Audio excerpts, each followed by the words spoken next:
কি ব্যাপার, একটা পাকনা স্ট্রবেরির গন্ধ পাইতেছি। এই তো এখানে স্ট্রবেরিটা পেকে গেছে।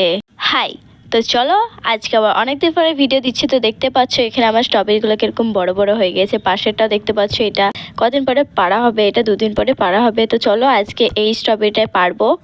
এই বছর এটা প্রথম স্ট্রবেরি এই গাছটা থেকে। আমি তো এটা হাত থেকে ছিঁড়তে পারছিলাম না, এটার বোটাটা এত শক্ত ছিল। তার জন্য এখানে আমি কাঁচি নিয়ে চলে এসেছি স্ট্রবেরিটা কাটার জন্য। তো তোমরা আগেও অনেকবার দেখেছো হয়তো, আমি যখনই স্ট্রবেরি পারি তখন আমি কাঁচি দিয়ে কাটি, তার কারণ এটাতে সুবিধা হয়। যেই গাছে যে স্ট্রবেরিটা প্রথমে হয় সেইটাই সব থেকে মোটা হয়, বাকিগুলো তো আস্তে আস্তে ছোটই হতে থাকে। পাশেটাও কিন্তু একটু বেশ মোটা ছিল, এটার তুলনায় ছোট ছিল কিন্তু ওটা।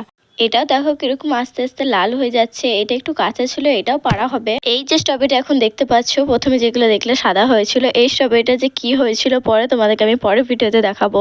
তো এখানে আমি ম্যাজিক করে স্ট্রবেরিটা কেটে নিলাম। তো চলো এবার সবার রিভিউটা নেওয়া যাক। আমার তো ভালোই লেগেছে, মা বলছিল টক লাগছে। তো চলো এখানে ভিডিওটা শেষ করছি। ওকে, বাই বাই।